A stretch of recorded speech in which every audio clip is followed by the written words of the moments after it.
गोरक्षकांनी truck सहायकाला गोवंशाचे शेण खाण्यास भाग पाडले. चालकावर हल्ला, दोघांना अटक.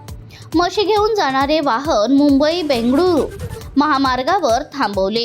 महाराष्ट्रातील पुणे येथे मुंबई बेंगळुरू महामार्गावर एका विशिष्ट समुदायाच्या गोरक्षकांनी एका ट्रक सहायकाला गोवंशाचे शेण खाण्यास भाग पाडले. गोरक्षकांनी ट्रक चालकावरही हल्ला केला. पोलिसांनी सोमवारी सांगितले की या प्रकरणात 2 आरोपींना अटक करण्यात आली आहे. पोलिसांच्या म्हणण्यानुसार ही घटना गेल्या आठवड्यात 6 मार्च रोजी घडली. या घटनेचा व्हिडिओ सोशल मीडियावरही व्हायरल होत आहे.